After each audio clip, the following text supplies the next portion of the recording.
السلام علیکم ورحمۃ اللہ وبرکاتہ۔ جس کے دل پر کوئی بھی غم ہے کسی بھی چیز کا، اولاد کی طرف سے، ازواج کی طرف سے، یا مال کی طرف سے، یا کسی بھی طرح کا کوئی غم، ہم، فکر، پریشانی، اس کو انہی کلمات کو لازم کر لینا چاہیے اور اسی جذبے کے ساتھ پڑھنا چاہیے جس جذبے کے ساتھ یونس علیہ السلام نے پڑھا تھا۔ وَنَجَّيْنَاهُ مِنَ الْغَمِّ، اس وقت وہ غم میں گھرے ہوئے تھے تو اللہ نے ان کو نجات دے دی۔ وَكَذَلِكَ نُنْجِي الْمُؤْمِنِينَ، یہ صرف ان کے لیے نہیں تھا، ہم اسی طرح سارے مومنوں کو نجات دیتے ہیں۔ جو بھی یہ دعا پڑھے گا اس کو غم سے نجات مل جائے گی۔ تو گویا مومنوں کو اس بات کی ترغیب دی جا رہی ہے، اس بات کا سلیقہ سکھایا جا رہا ہے کہ غم اور دکھ اور تکلیف کے موقع پر انہیں کیا پڑھنا ہے، کیا کہنا ہے۔ اور جب انسان یہ دیکھتا ہے کہ سابقہ مومنین کو اس دعا کی وجہ سے تکلیف سے نجات ہوئی تو اس کا ایک یقین بڑھ جاتا ہے کہ اللہ تعالیٰ میری تکلیف بھی دور کر دے گا۔ اگر وہ رب یونس علیہ السلام کو مچھلی کے پیٹ سے نکال سکتا ہے تو میرا رب مجھے اس مشکل سے کیوں نہیں نکالے گا، کیوں نہیں نکال سکتا، وہ ضرور نکالے گا۔ تو اس سے خاص طور پر یہ بات پتہ چلتی ہے کہ تحلیل یعنی لا الہ الا اللہ اور تسبیح سبحان اللہ یا سبحانک، یہ ہر غم کو دور کرنے کے لیے مجرب نسخے ہیں۔ یہ دو چیزیں کرب اور مصیبت سے نجات دلاتی ہیں۔ تو جو شخص بھی اللہ کی کتاب پر ایمان رکھتا ہے، قرآن مجید کو اللہ کا کلام سمجھتا ہے، اللہ کے وعدے پر بھروسہ کرتا ہے، اللہ کی اس بات کو سچا سمجھتا ہے، تو پھر وہ اسی طریقے پر اس دعا کے ساتھ اپنے رب کو پکارے تو اللہ تعالیٰ اس کی دعا قبول کرے گا اور اس کو غم سے نجات دے گا۔ اس دعا کی فضیلت کے بارے میں احادیث بھی آتی ہیں۔ نبی صلی اللہ علیہ وسلم نے فرمایا، ذُنُّون کی دعا جب وہ مچھلی کے پیٹ میں تھے، یعنی لا الہ الا انت سبحانک انی کنت من الظالمین، جب بھی کوئی مسلمان کسی معاملے میں ان الفاظ کے ساتھ اپنے رب سے دعا کرے، وہ دعا اس کے لیے ضرور قبول ہوگی۔ اللہ سبحانہ وتعالیٰ کے بعد نبی صلی اللہ علیہ وسلم نے بھی اس بات کو کنفرم کیا ہے کہ یہ دعا مسائل کا حل ہے۔ بہت لمبے چوڑے وظیفے پڑھنے کی بھی ضرورت نہیں، لیکن پڑھے تو کوالٹی کے ساتھ، درد کے ساتھ، تڑپ کے ساتھ، تکرار کے ساتھ، اصرار کے ساتھ، افتقار کے ساتھ، اپنی محتاجی ظاہر کرتے ہوئے، اپنی غلطی کا اعتراف کرتے ہوئے۔ اسی طرح سلسلہ صحیحہ کی حدیث ہے، رسول اللہ صلی اللہ علیہ وسلم نے فرمایا، کیا میں تمہیں ایسی چیز نہ بتا دوں کہ جب تم میں سے کسی آدمی کو رنج و الم اور دنیا کی آزمائشوں میں سے کوئی آزمائش آئے تو وہ اس دعا کو پڑھے تو اس کی تکلیف دور ہو جائے گی۔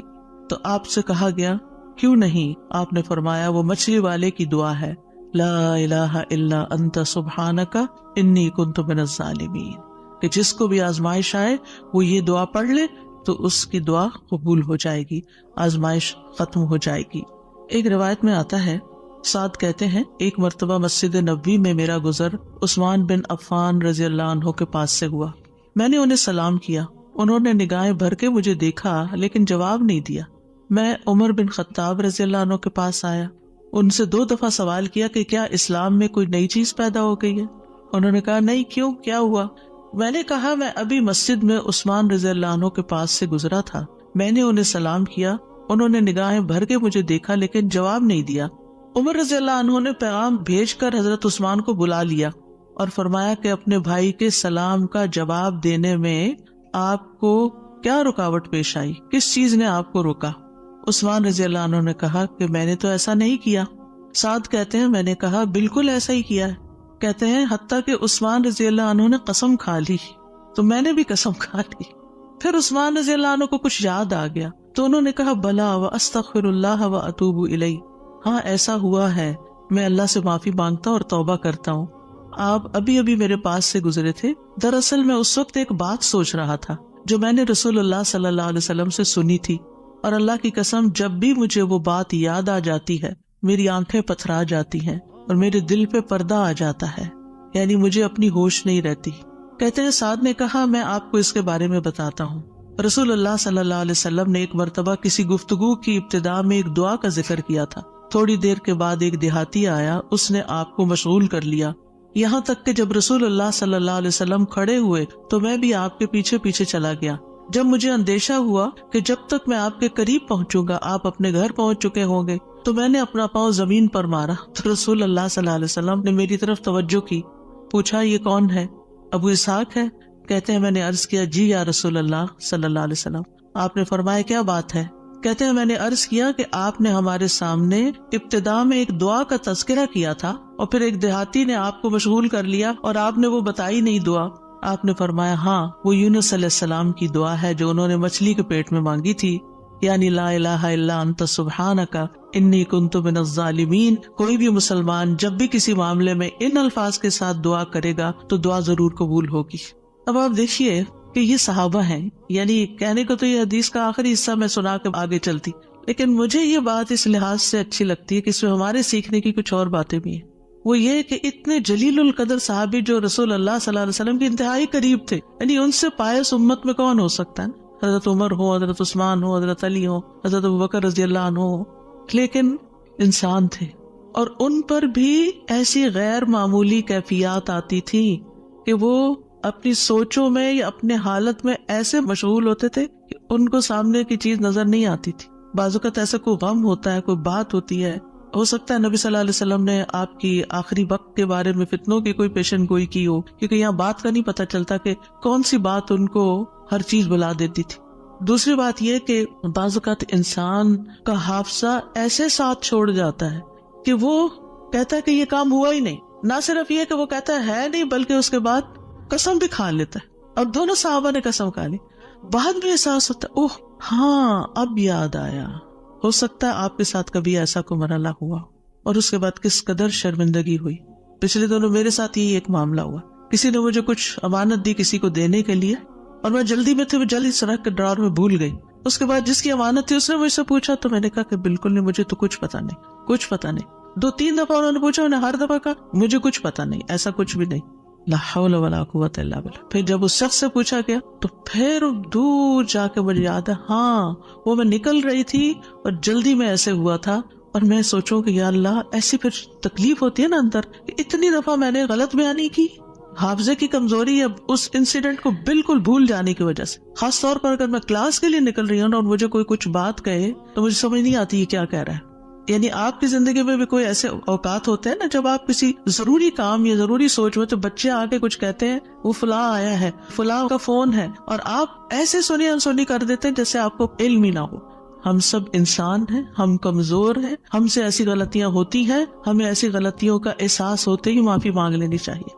اور یہ جو ہم استغفار کرتے تو وہ کہتے کون سا گناہ کیا، کوئی گناہ تو ہے نہیں، اس بات کا استغفار. بے شمار گناہ ہیں ہمارے اور ہم نے اپنا اعمال نامہ کوئی نہیں دیکھا اب تک کہ جس سے ہمیں یہ پتا چلے کہ وہ مٹ چکے ہیں کہ نہیں مٹ چکے، اور ہمیں اسٹل ابھی اور بھی معافی مانگنے کی ضرورت ہے.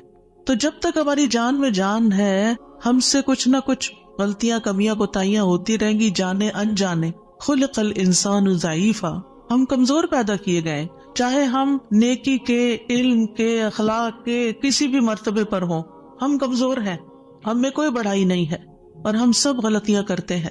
تو ہونا کیا چاہیے؟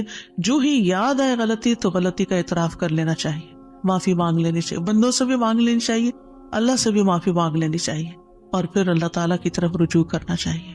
اللہ سبحانہ تعالیٰ معاف کر دینے والا ہے اور وہی ایک اکیلا ہے جو مشکلات سے نکال سکتا ہے.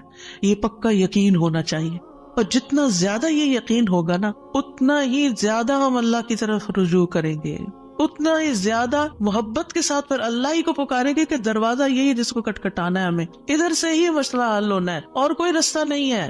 جتنی توحید خالص ہوگی اتنی دعا مؤثر ہوگی. اور یہ دعا جو ہے اس کو دعا الکرب بھی کہا جاتا ہے، تکلیف دور کرنے والی دعا.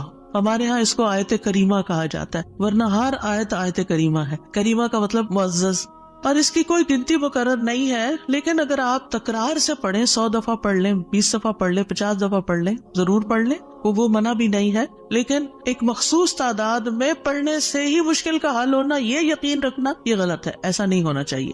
تو اس دعا میں پھر دہرا دیتی ہوں کیونکہ اصل سبق یہ ہے جو آپ کو سیکھنا ہے، اور دعا تو آپ کو سب کو آتی ہے، پہلے سے بھی پتا ہے اور یہ حدیثیں بھی سنی ہوئی ہیں. جس چیز کو پلے باندھنا، جس چیز کو پکڑ کے رکھنا ہے وہ کیا چیز ہے کہ جس سے یہ دعا اتنی افیکٹو ہے. تو اس میں 4 چیزیں ہیں. ایک ہے توحید، دوسرے ہے اللہ کو ہر عیب اور نقص سے پاک قرار دینا. تیسرے اپنے عبودیت کا اقرار کہ میں بندہ ہوں، غلطیوں والا ہوں. اور چوتھے اپنی غلطی اور کوتاہی کو مان جانا، اپنی غلطی کا اعتراف کرنا. جس بندے کے اندر یہ چار چیزیں ہوں گی، جس دعا میں یہ چار چیزیں آ جائیں گی،